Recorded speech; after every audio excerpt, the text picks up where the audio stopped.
Bonjour à tous, avec l'aide de Dieu, nous allons étudier le Rambam, les lois de Mikvot, les lois des bains rituels, le troisième chapitre. Dans le premier chapitre, le Rambam nous a dit que lorsque quelqu'un est impur, ou bien un ustensile est impur, et on veut que l'ustensile va se purifier, il faut l'immerger dans le bain rituel.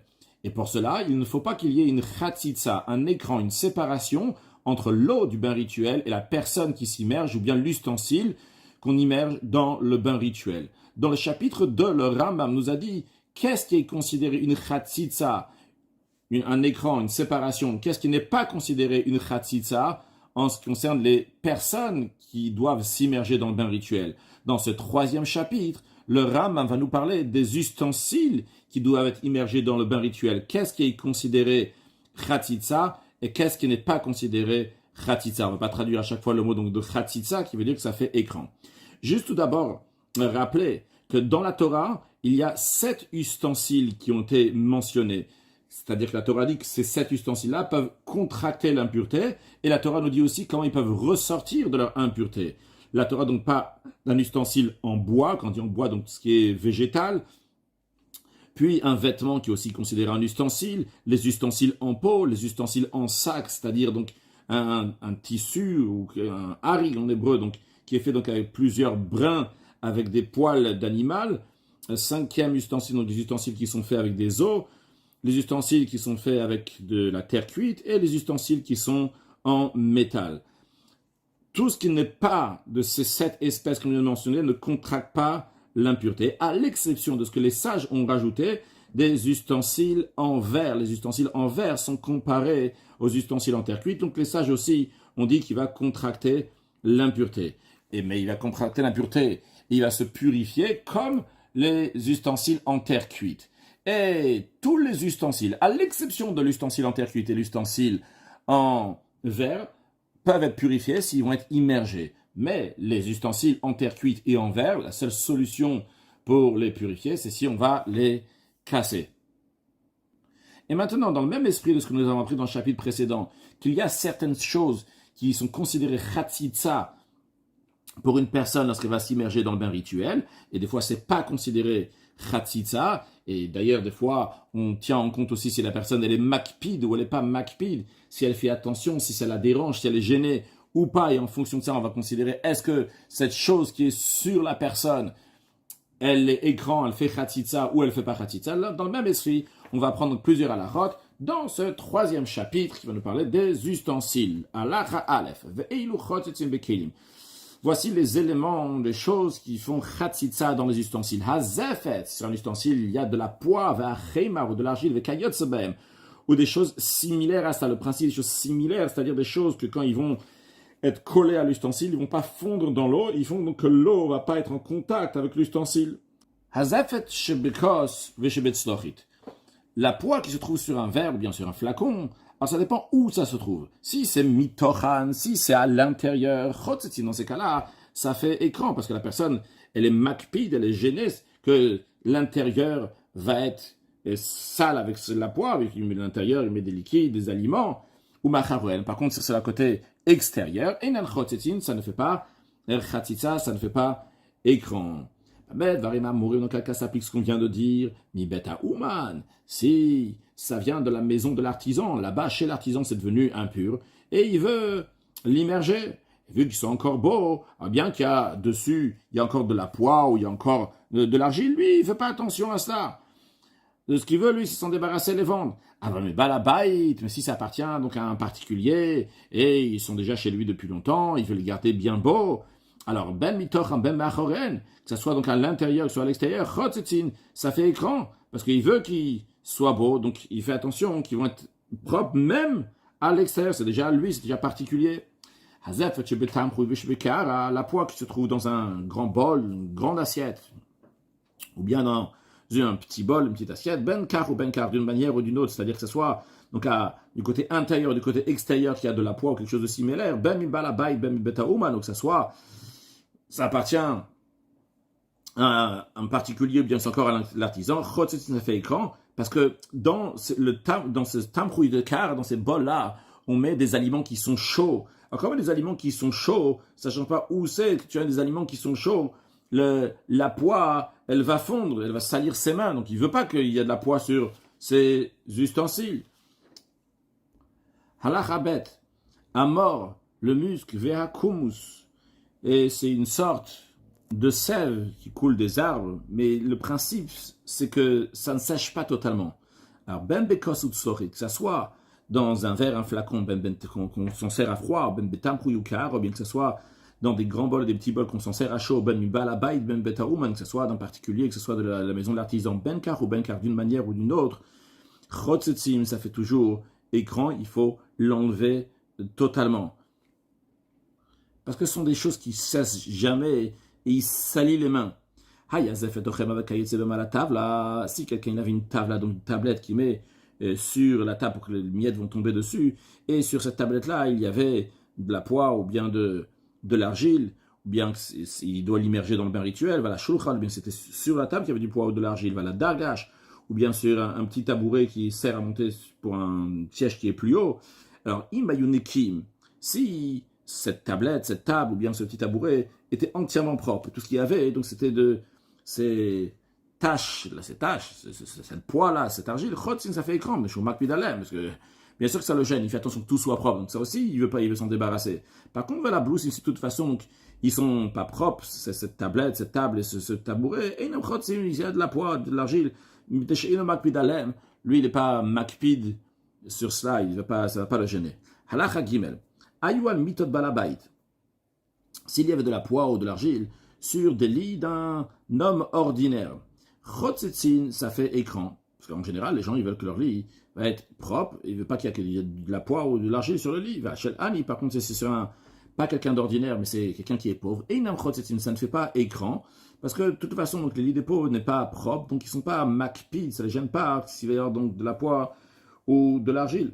Non, al-ukaf balabait, si c'était sur une sorte de sel qu'on met sur l'âne, mais pas pour chevaucher dessus, mais pour mettre des charges, eh bien, chotzet, ça fait écran, parce que les gens, ils veulent que cette selle-là sur laquelle on met les charges va être propre. Par contre, chez Zakakin, si c'était sur une sorte de sel sur lequel c'est quelqu'un qui fabrique des outres et il les met dessus, et ne chotz, ça fait pas écran, parce qu'ils n'en ont rien à faire, donc cette selle-là va être propre pour mettre les outres dessus. Et si c'était à la mardat, donc c'est un tapis de sel, c'est-à-dire qu'on met en dessous la selle, donc sur l'âne directement. Alors s'il y avait donc des saletés, donc comme des zafet et chemar, alors si mishnet dadim, si c'était des deux côtés, chotzet, ça fait écran. Si c'est seulement d'un seul côté, ça ne fait pas écran, parce que les gens ne sont pas makpid sur cela. Halacha dalet, haya zafet, s'il y avait de la poix ou de l'argile ou des choses qui sont semblables, sur des vêtements des érudits en Torah. Même si c'était seulement d'un seul côté du vêtement, ça fait écran, parce qu'ils font attention que leur vêtement va être propre, parce qu'un Tamid Chacham n'a pas le droit que son vêtement, il va y avoir donc des saletés. Donc avant de l'immerger dans le bain rituel, il faut enlever cette tâche. C'était sur les vêtements d'un ignorant, uniquement si c'est des deux côtés, à ce moment-là, chotzet, ça fait chatzitza, mitzad chatzitza d'un côté, inu chotzet, ça ne fait pas écran entre le vêtement et l'eau du bain rituel. Je ne veux pas le souligner à chaque fois, mais quand on parle écran, pas écran, et à chaque fois, on parle d'un ustensile, d'un vêtement, de quelque chose qu'on doit immerger dans le bain rituel, et on veut savoir, est-ce que ça fera écran ou pas? Continuons à la chahe. Ayu al mit parot shel zapatin. Si ces produits étaient sur des tabliers de ceux qui enduisent la poix, veshel yotzim, et de ceux, donc des potiers, de ceux qui coupent les arbres, et vu qu'il y a de la sève sur les arbres, donc ils mettent ce tablier-là pour que le but de tout cela, quand ils mettent leur tablier, c'est que les saletés vont aller sur ce tablier-là. Donc ce tablier, il est fait pour avoir ces saletés-là. Donc dans ce cas-là, ça ne fait pas écran. Tabar shayadam al bigdo. Un tabar, c'est quelqu'un donc, qui fait la qui fait la shrita des animaux. Et il avait donc du sang sur ses vêtements. Et le chot, ça ne fait pas écran, parce que ça ne le gêne pas. C'est normal, c'est son boulot, il fait ça. Alachazaï, mocherevav, ceux qui vendent des produits fondus, qui fondent comme ça, comme de la graisse, de la cire, et shayar vavalbido, donc il y avait cette substance-là qui était sur son vêtement. Et inochot, on va dire qu'il y avait cette graisse sur son vêtement. Inochot, ça ne fait pas écran. C'est basé dans tout ce qui est similaire à ça. On a vu dans la lacha précédente, ce qui concerne donc quelqu'un qui fait la shrita des animaux qui a du sang, celui-là qui vend donc des graisses, et il y en a sur ce vêtement, il a des graisses, Donc si c'est son travail avec ce vêtement-là, donc d'avoir ces saletés là-dessus, ça ne fait pas écran. Maintenant, imaginons que sur une personne, ça s'est réuni tout. C'est-à-dire, Haya, Tabach, Mocher, et celui qui fait une shrita, et en plus, il vend aussi de ses graisses. Ve'aya, Bidot, Dam, ou Revav. Et sur son vêtement, il y avait aussi bien du sang et aussi des graisses. Arrête, ça fait qu'il me croit, c'est un doute, ça fait écran. Une des Shem Shnaim, parce que là, il y en a deux. Donc, Makbid, ça le dérange. Ouais, une chotz, on dit non, ça fait pas Khatzitza, Sharem Latoyi, Vena Makbid, c'est son travail de vendre les deux, et de faire la shrita, il y a du sang, et de vendre aussi des graisses.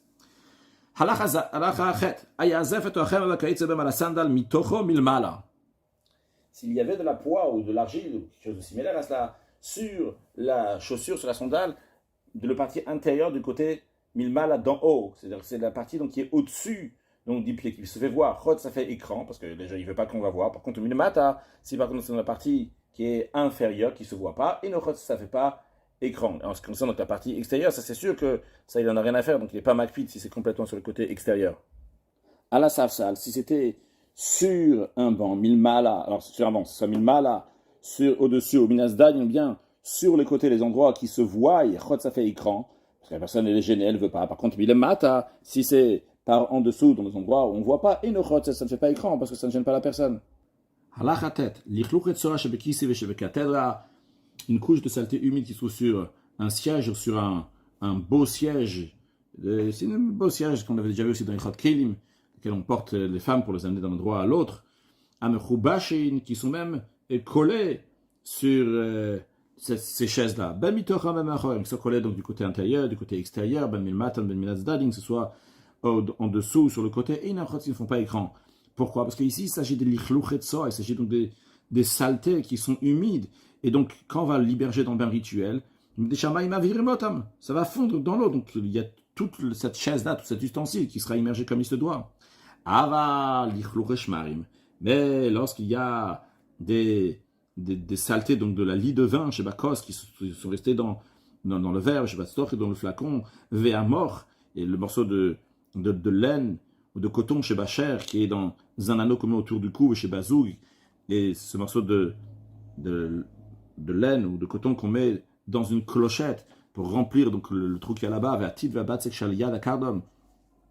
ou bien de la boue, de la pâte qui se trouve sur le manche de la hache, ou bien sur le manche de la louche, et ça fait écran parce que ça ne va pas fondre dans l'eau.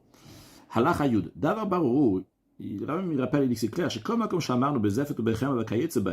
qu'on a dit dans la poix ou l'argile, et similaire à cela, on a dit que ça ne fait pas écran dans les ustensiles. La raison, elle est pourquoi? Parce qu'il n'est pas makpid. Le fichar, c'est la raison pour laquelle. Si c'était la majorité de l'ustensile qui était recouvert avec de la poix ou de l'argile, quelque chose qui est similaire, ça ne lui compte pas une immersion, comme on a expliqué, parce que les sages, ils ont institué que s'il y a une chatzitza dans la majorité de l'ustensile, ce n'est pas une bonne immersion qu'on avait appris à la fin du chapitre 1. Les sages disaient, même si la personne, ça ne la dérange pas, mais si c'est sur la majorité de l'ustensile, c'est pas bon. La kol nous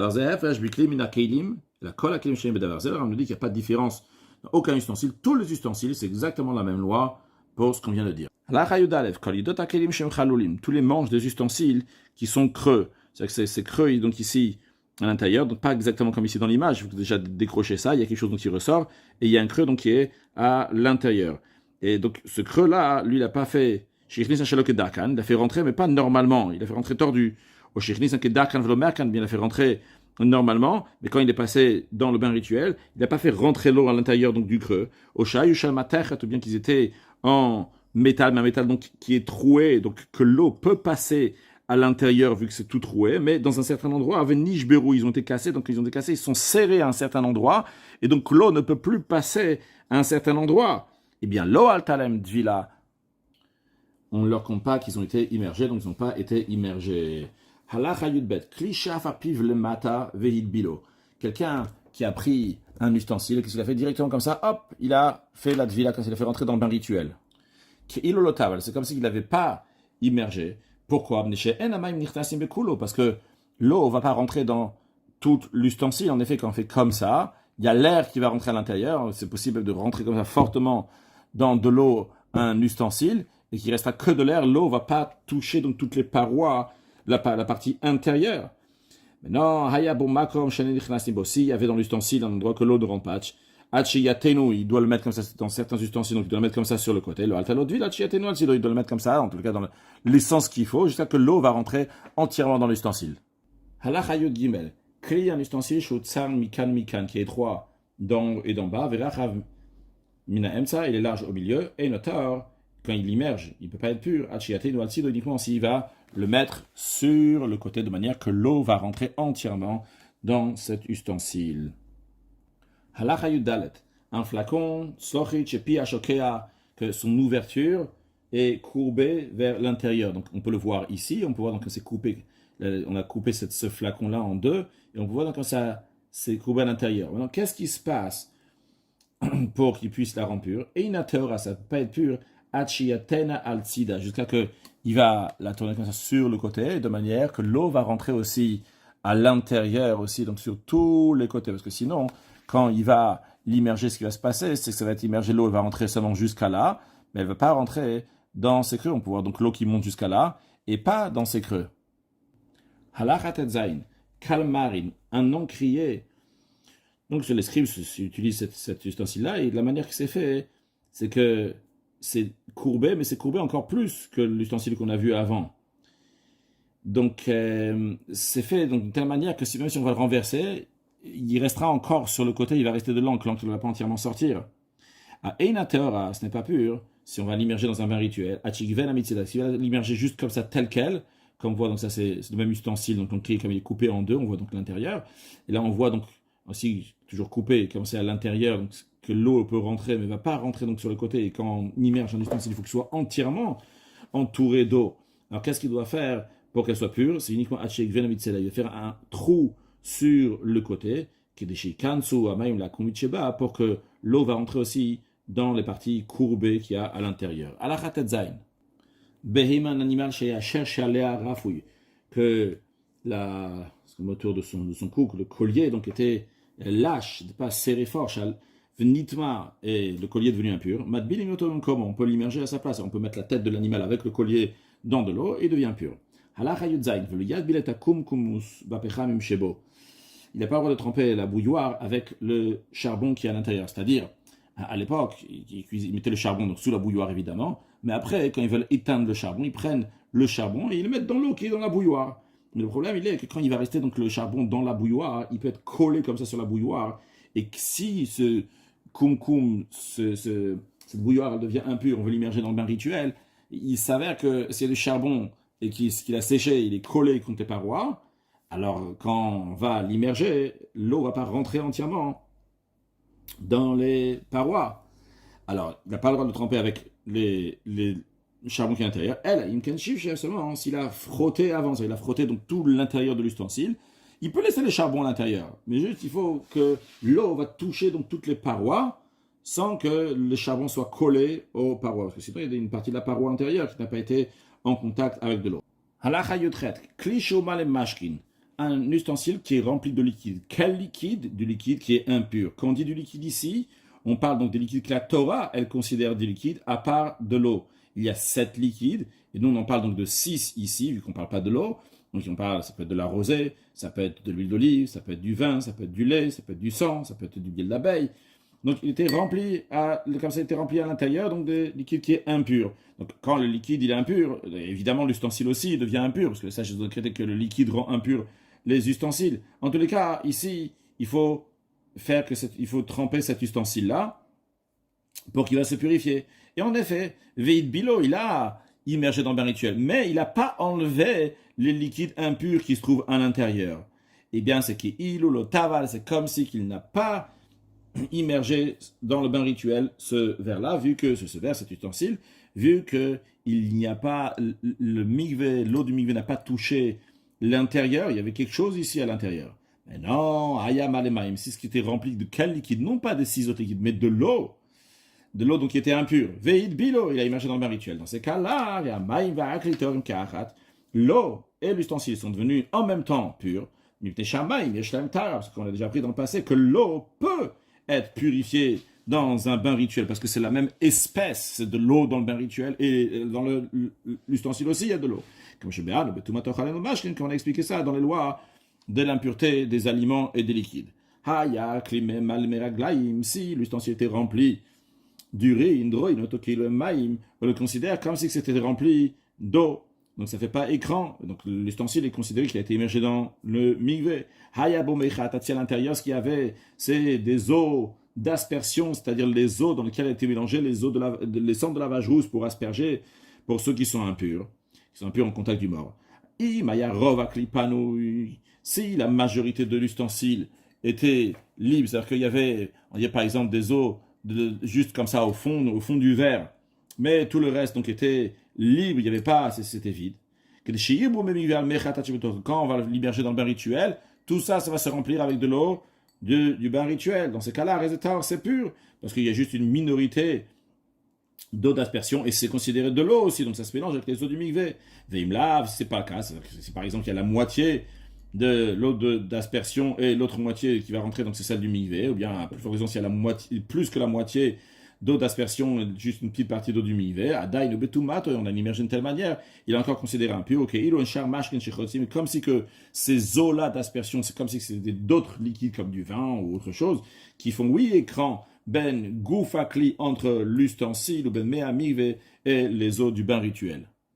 Halacha yutet, a rappelé que les sages, lorsqu'ils ont décrété que les ustensiles vont devenir impurs avec du liquide impur, ils ont dit que si le liquide impur a touché l'extérieur de l'ustensile, seulement l'extérieur sera impur. Et dans la Hayutet, nous avons un tel cas cliché tochota, un ustensile, donc l'intérieur, il est pur. Vegabotam, et la partie extérieure est impure. Vayamale yain lavan ochal, avait été rempli de vin blanc ou bien du lait. Le principe du vin blanc ou du lait, c'est que ça peut se mélanger avec la couleur de l'eau.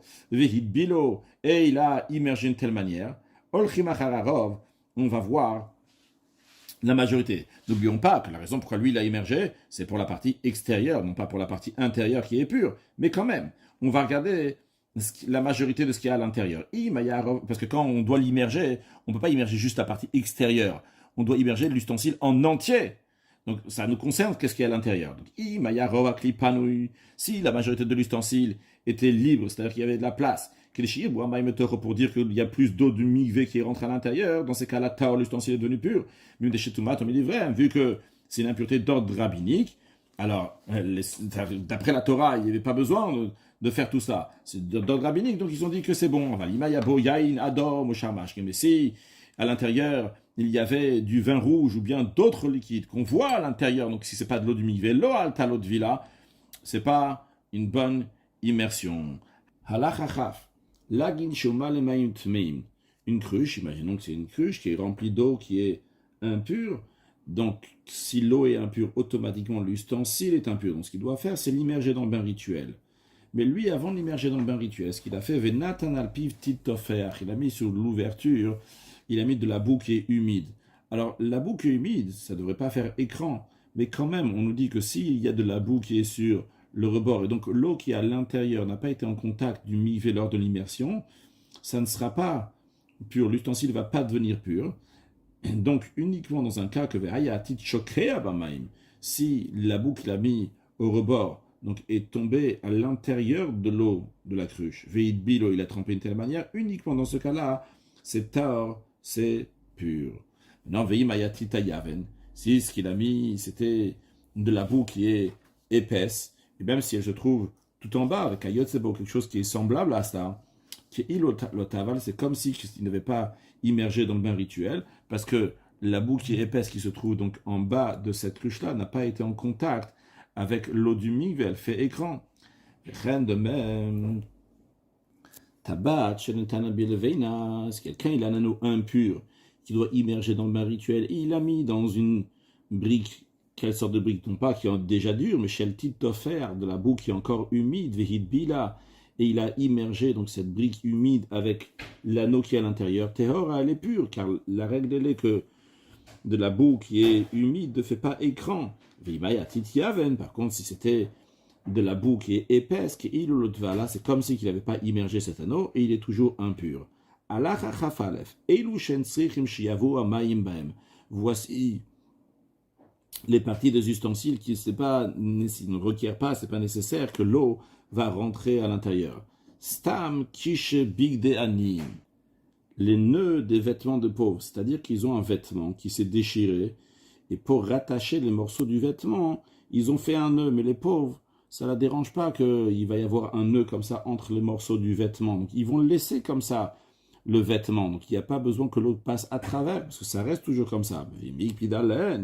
Si ce pauvre-là, donc il est différent des autres pauvres, et lui ça le gêne, et il a l'intention d'enlever ce nœud-là, et de remettre le vêtement normal, il a rangé. Dans ces cas-là, ce nœud-là qui est entre les morceaux du vêtement fait écran. En ce qui concerne les kishe bide balebatim, les nœuds des vêtements des gens normaux, c'est-à-dire dans le sens pas normal, mais dans le sens que des gens qui ne sont pas pauvres, des gens ordinaires. Staman chotzetzin, en général, ça fait oui chatzitza. Pourquoi? Parce que eux, là, ils ont l'intention de ces morceaux de vêtements qui se sont déchirés. Vrai, ils ont fait un nœud actuellement, mais ils ont l'intention de les arranger. Si lui, il n'est pas gêné de ce nœud-là, il a l'intention de les laisser comme ça, dans ces cas-là, ça ne fait pas écran. Puis, encore des choses qui ne font pas écran. Les nœuds des franges des vêtements qui sont emmêlés, ils sont attachés entre eux, ça s'est fait tout seul, et les gens ne prêtent pas attention à ça, ils ne sont pas gênés de ça. Et la boucle d'une sandale, ou tfila shel rosh, et les tfilines de la tête, bisman shak tzitza dvuka imarutsua. Si le cube il est lié avec le bet aretzua, le mabata, l'endroit où passe la lanière, si c'est lié très très fort, vachazaka, c'est pas qu'on peut tirer là. Ici dans l'image on peut tirer, mais dans un cas donc on peut pas tirer, ça bouge pas, donc c'est lié très très fort. Donc quand on va immerger, il n'y a pas besoin d'enlever la lanière. Ou tfila shel zroa, les tfilines du bras, bisman she'ina olev dans un cas où la lanière donc elle ne monte pas et elle ne descend pas, donc là ça bouge oui, mais dans un cas où ça ne bouge pas, donc on l'immerge, on peut l'immerger de manière même si l'eau ne va pas rentrer à travers, ça ne fera pas écran. Les osne à chemet, et les anses d'une outre, les osne à tourmel, et les anses d'un sac de berger, et tout ce qui est similaire à ça, miksharim ou tfarim, soit des nœuds ou des choses qui sont cousues, chez Inuat il la tire, qui n'a pas l'intention de les défaire, il n'y a pas besoin que l'eau va passer à travers, c'était cousu comme ça, c'était attaché comme ça reste toujours, il n'y a pas à le défaire. Eh bien, on le trempe tel quel. Et maintenant, la chachavbet, velushem tsrichim sheyavu même.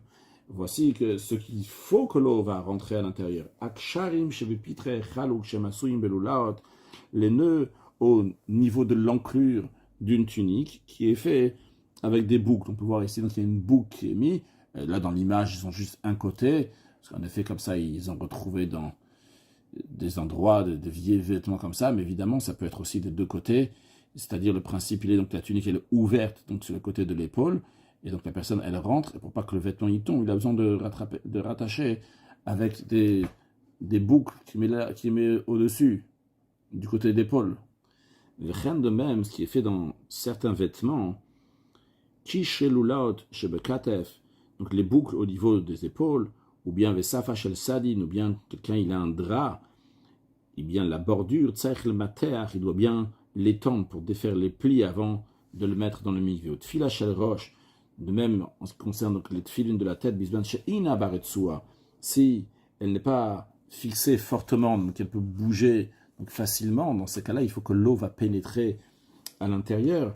De même, veshel zroa, les tfilines donc du bras, bisman she'ola veyoredet, si elle monte et elle descend, donc il faut que l'eau va pénétrer aussi à l'intérieur. Veshenes shel sandal, de même lorsqu'il s'agit d'une boucle qui a sur la sandale, mais qui s'enlève, pas comme on a vu avant dans la lacha que ça reste toujours fixe, mais que la personne l'enlève et le remet lorsqu'elle veut marcher avec, ou bien les nœuds des franges de vêtements que lui il a attachés. C'est pas comme ça c'est arrivé, il a laissé, il n'est pas makvit, c'est lui, il a fait exprès donc de les attacher. Donc il a les intentions aussi donc, de les retirer plus tard. Le principe, donc tout ce qui est semblable à ça, dans des endroits qu'il a l'intention après donc de dévoiler, de le détacher, eh bien il faut le détacher actuellement pour que l'eau va pouvoir rentrer et toucher, être en contact direct, et sinon ça fait khatitza. Hasalin shelgat, les paniers d'un pressoir à vin, veshelbad, ou les paniers d'après-soir à olive, imayu chazakim, s'ils étaient forts. C'est-à-dire que les feuilles qu'on a tressées, donc ces salines, ces paniers-là, ils ont des petits trous, et donc tous les grains de raisin ou bien les grains d'olive qui sont tombés dans ces trous, ils sont fixés très fortement là-bas. Eh bien, tzarich lechatet, il faut les gratter, c'est-à-dire les enlever de là-bas avant de tremper ces paniers. Veimayu rafim. Par contre, s'ils avaient des grands trous, et donc c'était détendu, c'était lâche, tzarich lenaer, il faut secouer, ça suffit donc pour enlever donc les déchets, il peut l'immerger. Hakar va keset shel or. Un coussin rond, bien un coussin donc, qui est long et étroit, mais le principe d'un coussin, c'est qu'on met à l'intérieur, on met donc, des plumes ou des choses, etc. Donc, il faut que l'eau va rentrer à l'intérieur, pas seulement donc, du côté extérieur, il faut que ça va rentrer à l'intérieur. Maintenant, keset agula, un coussin donc, qui est rond, et qu'on l'a fait, le principe, donc on l'a cousu donc, de tous les côtés, on le laisse comme ça, donc il ne va pas se rouvrir après. Vehakado, et un ballon donc, avec lequel on joue, qui fait donc en pot, il est rempli à l'intérieur de choses, pas comme les ballons qu'on a aujourd'hui qui sont remplis d'air, il est rempli avec quelque chose à l'intérieur, mais on le laissait toujours comme ça. Vehaimum, donc on peut voir ici ce cassette à goula, ici donc le imum, c'est la forme sur laquelle on forme la chaussure. Donc, cette forme-là aussi, donc elle est faite avec de la peau et remplie de poils ou de tissus. Vehakameh, l'amulette, vehatfila, la tfila, donc c'est les tfilines au singulier, les tfilines du bras ou de la tête. C'est pas nécessaire que l'eau va rentrer à l'intérieur. Il peut les immerger fermés. Regardez que toute chose qui n'a pas l'habitude de faire rentrer quelque chose là-bas et de faire sortir, il peut l'immerger lorsque c'est fermé.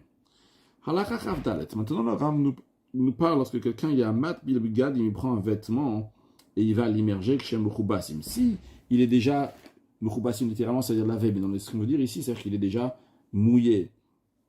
Mais s'il est déjà mouillé et il le pose comme ça sur l'eau, eh bien, il faut que, même comme ça, qu'il est déjà mouillé, il faut que l'eau va pénétrer tout à fait à l'intérieur. Parce que quand on met comme ça sur l'eau, il y a une bulle comme ça qui se fait en dessous. L'eau, c'est-à-dire que c'est pas vraiment mis. Si tu mets dans l'eau, ça ne rentre pas entièrement dans l'eau. Il y a une petite bulle comme ça qui se forme, et donc il y a une partie du vêtement qui n'est pas rentrée dans l'eau. Alors il faut faire comme ça, puis le faire rentrer jusqu'à qu'il va rentrer entièrement. Il va se mettre dans l'eau, une fois qu'il sera à l'intérieur, donc entièrement comme ça à l'intérieur de l'eau, quelque chose qui est plus grand. Et comme ça, et après, l'eau va rentrer, jusqu'à qu'il y a des bulles qui vont sortir. Maintenant, s'il les a immergés lorsqu'ils étaient secs, eh bien, il faut plus que ça. Jusqu'à qu'il y a des bulles donc, qui vont sortir. Attendre donc qu'il n'y ait plus de bulles. C'est-à-dire, le principe est qu'on doit être sûr que l'eau a vraiment pénétré tous les endroits, même qu'il y a de l'air qui sont à l'intérieur du vêtement, tout ça soit bien pénétré. Tous les manches des ustensiles chez Naru, qui sont plus longs que la nécessité qu'il y a besoin pour l'ustensile. Il les cote, ça a l'intention de les couper, de les rapetissir. Eh bien, il les immerge jusqu'à la mesure qui est liée avec l'ustensile. C'est-à-dire, Keitzad, Shachel Gadol, lorsqu'il y a une chaîne d'un grand seau. On a déjà appris dans le passé que c'est Arba Tfachim, les 4 Tfachim, un tefar, c'est une palme, c'est 8 cm. Donc les 32 cm de la corde, ils sont considérés nécessaires pour ce grand seau-là. Donc il a besoin d'immerger uniquement ces 4 Tfachim-là avec le seau. Maintenant, si c'est Dli Kavekatan, c'est un petit seau, Asara, donc c'est 10 Tfachim, 80 cm, qui va avec, qui doit tremper, pas le reste de la corde. Donc, il va immerger uniquement de la corde, de la chaîne, uniquement cette mesure-là. Le reste, il est pur, il n'a pas besoin de l'immerger.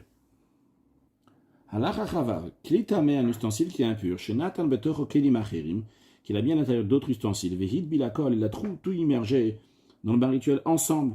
Altalem, Dvila, c'est compter une bonne immersion, même pour les ustensiles qui sont à l'intérieur.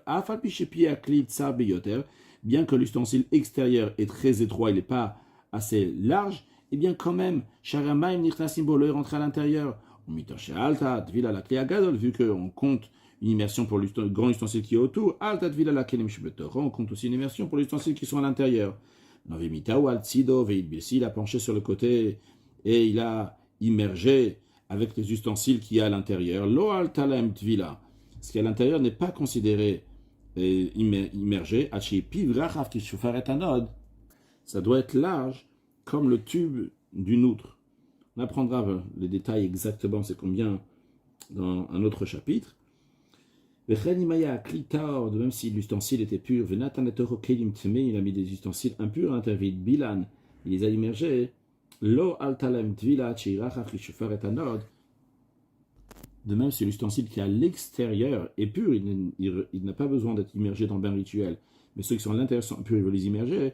Il faut que ce soit assez grand, donc comme la taille d'une outre, l'ouverture de l'outre. Donc quel cas s'applique, ce qu'on vient de dire, qu'on peut tremper des ustensiles impurs et le grand ustensile est autour, ça c'est uniquement les terouma, pour la terouma, aval la kodesh, mais pour les choses qui sont sacrificielles, comme de la viande sacrificielle ou du pain, etc., on ne compte pas sur ça. On ne va pas immerger un ustensile impur dans un grand et après on va mettre du kodesh à l'intérieur. Même si ils étaient dans un panier ou dans une grande boîte, c'est toujours c'est pas étroit, il n'y a pas juste chauffeur éteint, c'est très ouvert. Quand même, on ne fait pas comme on l'a expliqué dans les chars avotatumot, pour que le kodesh c'est encore plus sain, donc on fait encore plus attention. Conclure avec un mot de chassidut.